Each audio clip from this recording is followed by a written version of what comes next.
ছেলেরা বাচ্চারা পর্দা নাচিনা মা ও বোনেরা আল্লাহ নবী তো জানের বাদশা হাবিবুল্লাহ নবী জনাবে মুহাম্মদুর রাসূলুল্লাহ সাল্লাল্লাহু আলাইহি ওয়াসাল্লাম নবী আমার পাক জবানে জানিয়ে দিলেন ও আমার সাহাবারা আমি রাসূলুল্লাহ সাল্লাল্লাহু আলাইহি ওয়াসাল্লাম পাক জবানে জানিয়ে দিলাম দুনিয়ার জমিনে আমি দুনিয়াদারি করেছি এমন দুনিয়াদারি আমি করতে পারি রে যে দুনিয়ার কারণে আখিরাতে আল্লাহর দরবারে আমাকে কৈফিয়ত দিতে হয় ও আমার সাহাবীরা তোমরা দুনিয়াদারি করো দুনিয়াদারির ভিতর দিয়ে দিনদারিটা টিকিয়ে রেখো বাবা দুনিয়াদারি করতে গিয়ে জানো দুনিয়া তোমাদেরকে খেয়ে না ফেলে দুনিয়া যদি খেয়ে ফেলে আখিরাতটা তুমি পাবে না ও আমার সাহাবারা দুনিয়াকে তোমরা খাবে দুনিয়া যদি তোমাকে খেয়ে ফেলে জানবে তুমি তোমার জীবনের লক্ষ্যটাকে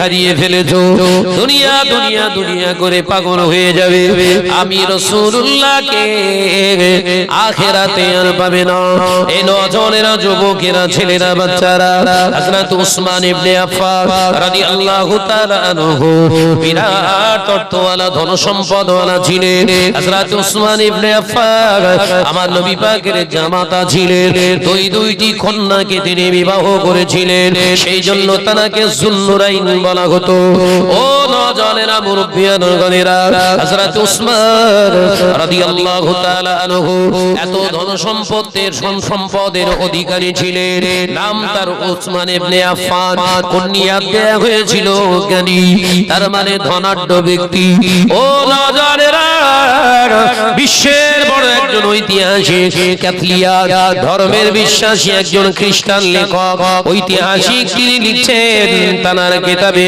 তাম পৃথিবীর জমিনে যে বিশ্ব নবী মুহাম্মদুর রাসূলুল্লাহ সাল্লাল্লাহু আলাইহি ওয়াসাল্লাম তিনি নবী ছিলেন তার সহচর ছিলেন তার জামাতা একজন নাম তার হযরত উসমান ইবনে আফফান এই হযরত উসমান ইবনে আফফানের এত ধন সম্পদ পৃথিবীর জমিনে ছিল তিনি ইচ্ছা করলে এই পৃথিবীর তৃতীয় অংশের দু অংশ কিনে নিতে পারতেন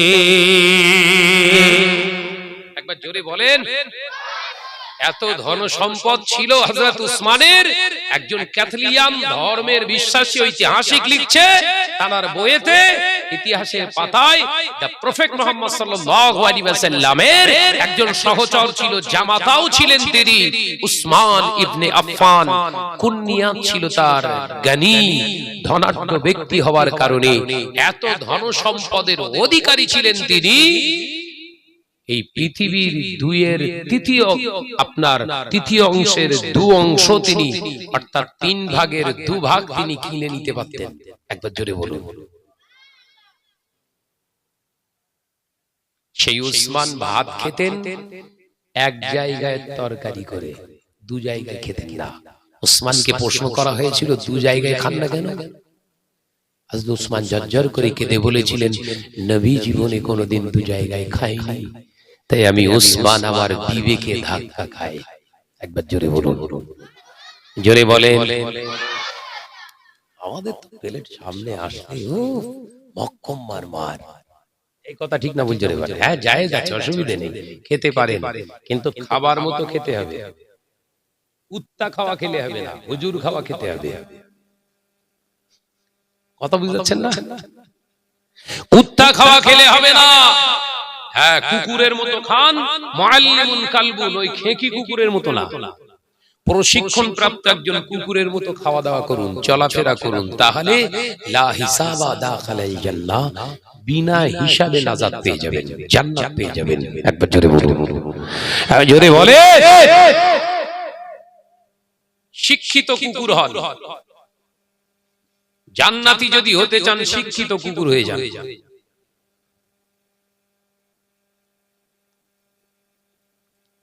কথাটা শুনতে বিরাট খারাপ লাগছে না ভাইজান কি বলছে কুকুর হতে বলছে কুকুর তো না পাক আরে ভাই কুকুর না পাক কিন্তু কুকুরের ভিতরে কোয়ালিটি আছে আছে না নাই এই খেকি কুকুর ফেতি কুকুর আর বাড়ির পোষা কুকুর এক নবী বললেন ওই জন্য মুআল্লিমুন কালবুন প্রশিক্ষণ প্রাপ্ত শিক্ষিত কুকুর পুলিশের কাছে যে কুকুর থাকে আর রাস্তায় যে কুকুর ঘোরে, দুটো কুকুর এক? কথা বলে না কেন? যুবকেরা, ছেলেরা, বাচ্চারা, আল্লাহ নবী পাক জবানে এই হাদিসটি ভালো করে বোঝো। এক নাম্বার, কুকুরের ভিতরে নাম্বার এক স্বভাব, পোষা কুকুরটার ভিতরে এক নম্বর স্বভাব তোমরা দেখতে পাবে। ও নওজওয়ানেরা, যুবকেরা, কুকুর যখন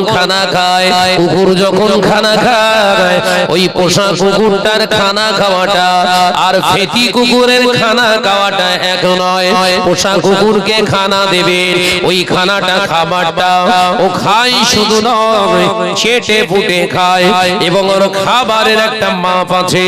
ও অধিক পরিমাণে খানা খায় না, কারণ ওই পোষা কুকুরটার একটা পিছনে চিন্তা থাকে।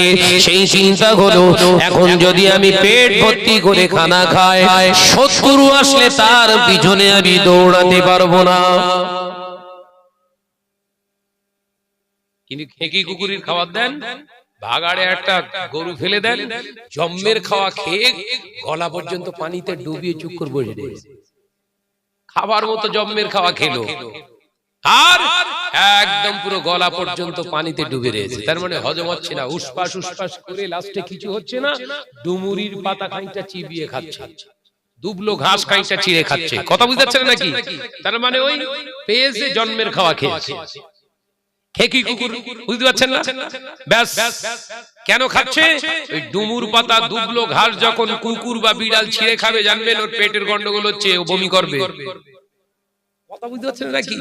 বমি করার মেডিসিন আছে, ওইটা ওদের। লক্ষ্য করবি বাপ, অসুবিধা হচ্ছে না তো বাপ? এই জলসার দরকার আছে না নাই? হ্যাঁ, জীবনটা গঠন করো। যুবকেরা, ছেলেরা, বাচ্চারা, পর্দানাশীনা মা বোনেরা, আল্লাহ নবী বোঝাতে চাইলেন, মুমিন যখন খানা খায়, এখন খালি রেখে খানা খায়, কারণ মুমিনের চিন্তা রাতের কিছু অংশ হলেও মন যদি চায় ইবাদত করা যায়। একবার জোরে হবে না? মুমিনের খানা খাবে এক কোণ খালি রেখে। 40-এর খানায় দাওয়াত পড়েছে, কম খাবে বলে পকেটে পেঁয়াজ নিয়ে গিয়ে যাওয়া। কথা বলে না কেন? 40-এর খানা দাওয়াত ফেলে দিয়েছে, কম খাবে, সলিমুদ্দিনের বেটা কম খাবে, ওই জন্য মোটা বোম্বাই পেঁয়াজ পকেটে করে নিয়ে যাচ্ছে। এক ছোপ মেরে দিয়েছে, দেওয়ার পরে মুখ আর চলছে না, তো পেঁয়াজ বার করেছে, মচমচ কেমড়ে খাচ্ছে। পাশের লোক বলছে, পেলি কোথায়? বলছে রাখতে হয়, ফিরি মাল দরিয়া মে ডাল। জম্মের খাওয়ানা খেয়ে এসে বিবি শুধু বলছে, পেছন দিকে হাওয়া কর, পেছন দিকে হাওয়া কর। আল্লাহ নবী বললেন, মুমিনের খানা হলো এক কোণ খালি রেখে খানা। ওই পোষা কুকুরটা যেমন খানা খায়, শুধু এক কোণ খালি রেখে খায় না। পোষা কুকুরটা খানা যখন খায়, প্লেটটা সাফ করে খানা খায়, কারণ ওই কুকুরের ভিতরে চিন্তা আছে, খাবার যদি অপচয় নষ্ট করি, আমার প্রভু আমার উপরে ক্ষেপে যাবে। কিন্তু খেকি কুকুরকে খেতে দেন, এখানে এক খাবো, ওখানে খেয়ে গেল, ছড়িয়ে থাকলো, ওর গেল, আমার রবের কি চোখ বেরিয়ে যায়।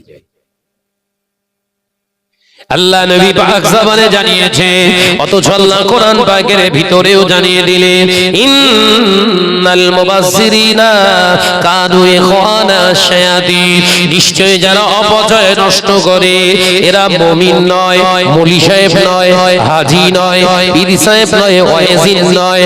খাবার যারা অপচয় নষ্ট করে, এদের একটাই পরিচয়, এরা হলো ইবলিসের ভাই। কে বলছে? এই কোরআনের দলিল দিচ্ছি, মাথায় ঢুকছে না নাকি? খাবার যারা অপচয় নষ্ট করে, এদের একটাই পরিচয়। আলেম বললেন না, হুজুর বললেন না, মুমিন বললেন না, কি বললেন? ইখওয়ানুশ শায়াতিন, এরা হচ্ছে শয়তানের, ইবলিসের ভাই। তাহলে কোন হুজুর কেরাম ভালো, সামনে খানা দিল ধরা পড়বে? বলো, কথা বুঝতে পারছেন না নাকি? ও যদি দেখেন এখানে এক খাবো ওখানে হেঁটকে চটকে ফেলে রেখে গেল, তাহলে এই আয়াতে কারিমার ভিতরে পড়ে গেল বলো। রাসূলের সুন্নতি খানা সিস্টেম হচ্ছে কোল ভাগ থেকে কেটে কেটে খাওয়া। সুবহানাল্লাহ বলে। দূর সব বলে সেটা সুবহানাল্লাহ যুদ্ধ দেখো না, জোরে হবে না সুবহানাল্লাহ? আর একটু ঝেড়ে বলে নারায়ে তাকবীর। মুমিনের খানা হবে উম্মতি মুহাম্মাদি, খানা খাবে কোল ভাগ থেকে কেটে কেটে, যতটা খেতে পারলো যেটা রয়ে যাবে ওটা যেন ভক্তি সহকারে যে কোনো ভাই খেতে পারে। একবার জোরে বলে। আমাদের খানা এসব এরকম বলো বলো, জম্মের খাওয়া খেলো আবার হেটকে চটকে এমন করে এগুলো কুকুর দেখলে ভয় করছে। এই কথা ঠিক না? বুঝতে পারে কোন মুসলমান যে ভক্তি ভরে খাবে, খাবার তো রাস্তা নেই, কুকুরকে দিয়েছে, সেও চিন্তা করছে কি পরিষ্কার পরিচ্ছন্ন ইসলাম শেখায়, তোমার ভিতরে সব নেই কেন? ও নজরেরা, মুরব্বিয়ান বলেরা, আলোচনা বুঝুন। আমি আপনাদের বোঝাতে চেয়েছিলাম, আল্লাহ নবী জানিয়ে দিলেন তাহলে মুমিন যখন খানা খাবে তিনটে দিকে লক্ষ্য করবে। সে খানা খাওয়ার সময় বিসমিল্লাহ পড়বে। দ্বিতীয় নাম্বার, কোল ভাগ থেকে খানা খাওয়া শুরু করবে। তৃতীয় নাম্বার, খানাটা যেন অপচয় নষ্ট না হয়, ওই জন্য আল্লাহ নবী বললেন দস্তরখানা বিছিয়ে খানা খাও। দস্তরখানা পিছনে হলো সমস্ত নবীদেরই সুন্নাহ। একবার জোরে হবে না?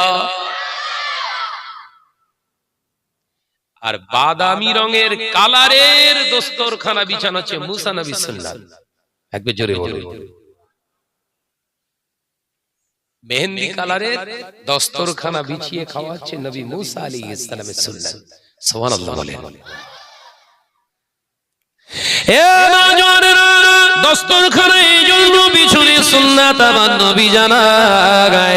ওরে উম্মাহ, খানা খেতে গিয়ে যদি হাত থেকে তোর খানা পড়ে যায়, ওই খানাটা অপচয় নষ্ট করিস না।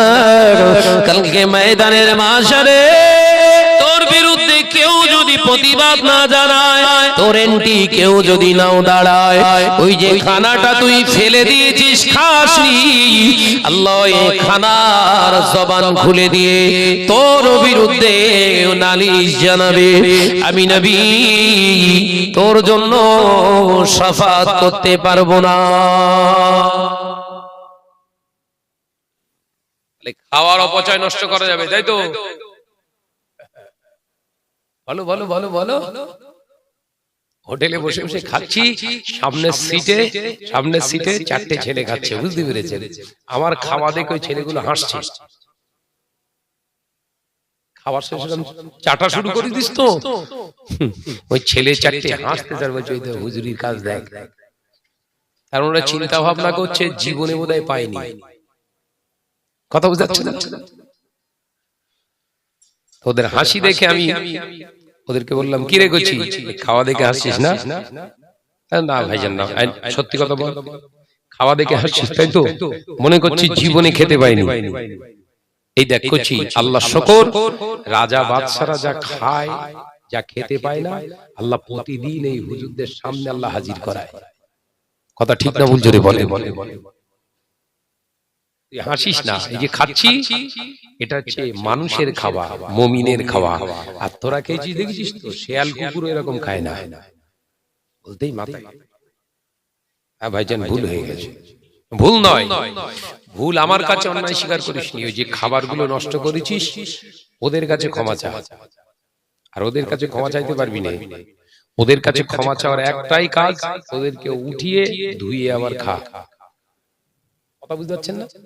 তাহলে তোর 12টা বাজিয়ে দেবে একদম। তাড়াতাড়ি করে ছেলে তো ভাইজান এরকম কেউ বলে না। আপনি যা বললেন না আমাদের শিক্ষা হয়ে গেল। বলবে কি, সব তো তেল মারতে ব্যস্ত, তেল মেরে মেরে জাতি শেষ। এই কথা ঠিক না বুঝতে বলে। ভাইরা আমার, নজনেরা, যুবকেরা, ছেলেরা, বাচ্চারা, পর্দানা সিনা মা ও বোনেরা, আলোচনা বুঝো। আল্লাহ নবী পাক জবানে জানিয়ে দিয়ে গেলে তাহলে মুআল্লিমুল কালবুর এই পোষা প্রশিক্ষণ প্রাপ্ত কুকুরের ভিতরে নাম্বার 1 স্বভাব হলো ও খানা খাবে এক কোণ খালি রেখে। তুমি নবীর উম্মত বলে দাবি করো, পেট ভর্তি করে খানি খানা খেও না, এক কোণ খালি রেখে খানা খাও। বিজ্ঞান গবেষণা করে তাম পৃথিবীর মানব জাতিকে মেসেজ দিয়েছে, ও মানব জাতি, যদি লিভারকে ভালো রাখতে চাও, যদি লিভারকে সুন্দর করে সুস্থ রাখতে চাও, তাহলে খাওয়ার সময় এক কোণ খালি রেখে খাবার খাও। নবী তো বিজ্ঞান, বিজ্ঞানের জনক কে? নবী মুহাম্মদ রাসূলুল্লাহ সাল্লাল্লাহু আলাইহি ওয়াসাল্লাম। একবার জোরে বলুন, একবার জোরে বলে। আজকে অধিকাংশ ব্যাঙ্গালোরে গিয়েছিলাম আমার মেয়েকে নিয়ে, সেখানে গিয়ে অধিকাংশ পেশেন্ট দেখলাম সব লিভারের রোগী, সব লিভারের রোগী। লিভারের রোগটা হয় কি কারণে? খাবারের কারণে। সবাই আমাকে বলে, শাহনাজ ভাই আপনি এরকম দুটো তিনটে করে চালাচ্ছেন, আবার নিজে ড্রাইভিং করছেন, ব্যাপারটা বুঝতে পারছি না, আপনার কিছু হয় না? কই কিছুই হয় না তো। খেতে বসলে এবার আও পাও করে, আরে ভাইজান আপনার জন্য এত কিছু জোগাড় করলাম, আপনি একটুখানি খেলেন কেন? ভাই আমার শরীর যতটা টানবে, কথা বুঝাচ্ছেন, শরীরে যতটা লোড নেবে ততটা দেবো, ওভারলোড করলেই ডাক্তার খাবে, কথা বুঝাচ্ছেন না? ওভারলোড মারলেই কে খাবে? অতিরিক্তটা খাবে কে? Doctor. Just for limit, just for limit, শুধুমাত্র সীমানার ভিতরে অবলম্বন করো। সীমানা অতিক্রমকারীরা কোনোদিন সফল কাম নয়। যে রাস্তায় যাবেন সীমানা ধরে যাবেন, সীমানা অতিক্রম করবেন না। ভাইরা আমার, নওজওয়ানেরা, মুরব্বিয়ানেরা, আল্লাহ নবী বলে যার সাহাবীদের নবী শিক্ষা দেয়, ও আমার সাহাবীরা, আমি নবী জানিয়ে দিলাম ওই পোষা কুকুরটার ভিতরে প্রথম নাম্বার স্বভাব হলো, প্রথম নাম্বার ও চরিত্র হলো ও খানা খায়, মেপে খায়, এখন খালি রেখে খায়, পরিষ্কার পরিচ্ছন্ন করে খায়। পৃথিবীর জমিনে ওই কুকুরটার, পোষা কুকুরটার ভিতরে দ্বিতীয় নম্বর স্বভাব হলো, তোমরা লক্ষ্য করে দেখো, ওই পোষা কুকুরটার ভিতরে দ্বিতীয় নম্বর স্বভাব পেয়ে যাবে। ওই দ্বিতীয় নম্বর স্বভাব হলো, পোষা কুকুরটা সারা রাত জেগে জেগে মনিবের ঘর পাহারা দেয়। পোষা কুকুরটা সারা রাতে ঘুমায় না, ওর মনিবের দরওয়াজার সামনে বসে বসে জেগে থাকে। ওর মনিব ঘুমায়, ওর মনিবের পরিবারও ঘুমায়, সবাই নিঃশব্দ, সবাই স্তব্ধ হয়ে যায়। ওই কুকুরটা ইচ্ছা করলে ঘুমাতে পারত, কিন্তু ঘুমায় না। মনিবের প্রতি আশ্বস্ত বিশ্বস্ত হওয়ার কারণে সারা রাত মনিবকে খুশি করার জন্য জেগে থাকে, মনিবের ঘরটা পাহারা দেয়। ও আমার সাহাবীরা, আল্লাহর মাহবুব বান্দা যারা হয়, আল্লাহর মুমিন বান্দা যারা হয়, আল্লাহর মুত্তাকিন বান্দা যারা হয়, তারা সারা রাত ঘুমিয়ে ঘুমিয়ে কাটায় না। মাঝে মাঝে মাঝে মাঝে রবের খুশির জন্য, আল্লাহকে, আল্লাহর রিজামন্দির জন্য নামাজে তাহাজ্জুদে দাঁড়িয়ে যা। একবার জোরে হবে না? এমনি ফেতি কুকুরগুলো রাতে ঘুমায়, আমাদের আমরা জানি ওরা ঘুমায় কিনা। যদি বলে সারা যায় কেন, আমরা ওই কুকুরের মতো অবস্থা আমাদের। যত জায়গা সব রাস্তা, রাত্রে জলসা করে ফিরছি, যত এলাকার কুকুর সব কোথা, সব রাস্তায় জেগে আছে। ওদের মনে সন্দেহ তৈরি হলেই তাকে একদম ছেড়ে কথা বলে না, তাড়া করে। পোষা কুকুর না বলে এলাকার কুকুর। কেন? এই দায়িত্ব পালন করে, এলাকার মানুষ ওদেরকে যত্ন করে খেতে দেয়। দেখেছেন ও প্রভুর সঙ্গে গাদ্দারি করছে, এই কথা বলছে না কেন? আর আমরা যে আল্লাহ সুস্থ হালাতে রেখেছে, যে আল্লাহ অর্থ ধন সম্পদ বাহুবল দান করেছে, সুসন্তানের মালিক বানিয়েছে, দুনিয়া জমিনে চেয়ারের মালিক বানিয়েছে, ওই প্রভুর হুকুম মসজিদ থেকে যখন আওয়াজ আসে আল্লাহু আকবার আল্লাহু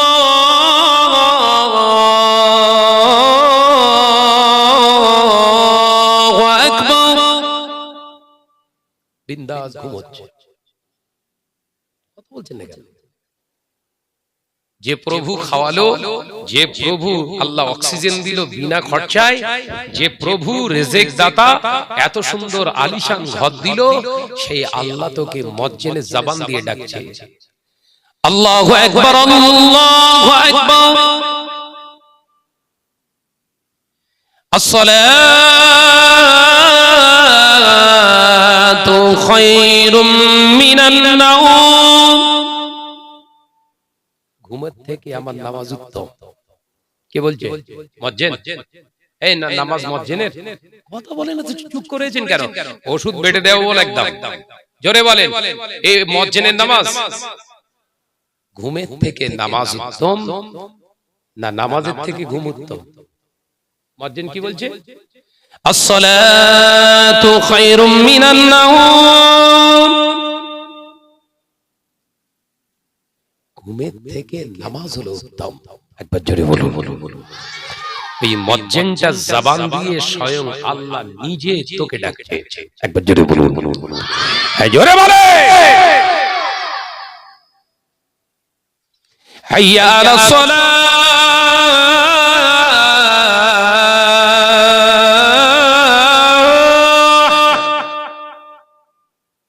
নামাজের দিকে এসো, নামাজের দিকে এসো, নামাজের দিকে এসো। হাইয়া আলাল ফালাহ,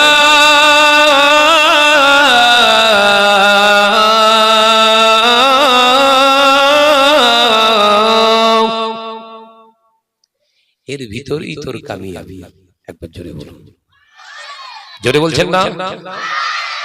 ব্যবসার ভিতরে কামিয়াবি, ছেলেপুলার ভিতরে কামিয়াবি, স্ত্রীর ভিতরে কামিয়াবি, স্বামীর ভিতরে কামিয়াবি। কিসের ভিতরে? হাইয়া আলাল ফালাহ। এর ভিতরেই তোর জীবনের আদর্শ, তোর জীবনের লাইফ, তোর জীবনের উন্নতি, তোর জীবনের সাকসেসফুল। এই আমার প্রেয়ার, আমার নামাজ। একবার জোরে বলুন। জোরে বলেন সুবহানাল্লাহ। তুমি ঘুমাও, ফজরের আজান শুনে কট মেরে শো, আল্লাহ তোমার ঘর থেকে কোনোদিন রোগ তাড়াবে না, তোমার ঘর থেকে কোনোদিন আল্লাহ অশান্তি দূর করবে না। ভাইরা আমার, নজনেরা, যুবকেরা, ছেলেরা, বাচ্চারা, আল্লাহ নবী পাক জবানে জানিয়ে দিয়ে গেলে, ও নজনেরা, যুবকেরা, ছেলেরা, বাচ্চারা, পর্দারাশিরা, মা বোনেরা, আল্লাহ নবী পাক জবানে জানিয়ে দিলে, আল্লাহর মাহবুব বান্দা যারা হয়, সারা রাত তারা বিছানায় পিঠে গিয়ে আরামের বিছানায় তারা ঘুমায় না। মাঝে মাঝে মাঝে মাঝে রবের জামানদির জন্য ওই কুকুরটা যেমন সারা রাত প্রভুকে খুশি করার জন্য জেগে থাকে, আল্লাহর মাহবুব জান্নাতি বান্দা যারা হয়, মাঝে মাঝে ঘুম থেকে উঠে ছিটকে উপেক্ষা করে নামাজে দাঁড়িয়ে যায়। আরো জোরে বলুন সুবহানাল্লাহ। অভ্যাসটা রাখুন, অভ্যাসটা তৈরি করুন। স্ত্রীকে ডাকা লাগবে না, স্ত্রীকে বলা লাগবে না তুমি আমার ডেকে দিও। এই নিয়তে আপনি শয়ন করবেন। বালিশে মাথা দেওয়ার আগে শাহাদাত আঙ্গুলটা বালিশের উপরে রেখে বলবে, ফজরের ওয়াক্তের আগে আমি তাহাজ্জুদ পড়তে চাই, আমি যেন জেগে যাই, আল্লাহর রাস্তায় তুই আমার একটু সাড়া দিস। ওই দেখবেন বালিশটায় আল্লাহর যাকে সাড়া দেবেন বলেছেন, ওই বালিশই এমন গরম হয়ে উঠবে ফজরের ঠিক ওয়াক্তের আগে, এমনি আপনি উঠে পড়বেন। একবার জোরে বলুন। খেয়াল থাকবে কি বলবেন? ফজরের ওয়াক্তে আমি তাহাজ্জুদ পড়তে চাই আল্লাহর রাস্তায়, আল্লাহর রাস্তায় আমার ঘুমটা ভাঙিয়ে দিস। বালিশের সঙ্গে কথা বলবেন।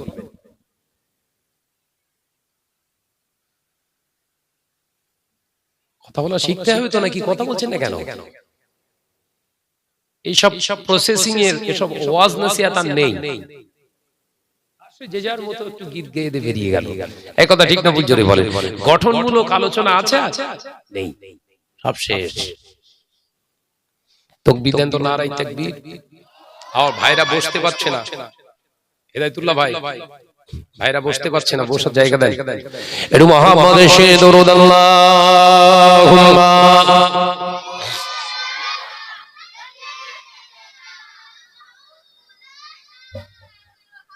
আওয়াজ দিয়ে পড়ি ওয়ালা আলি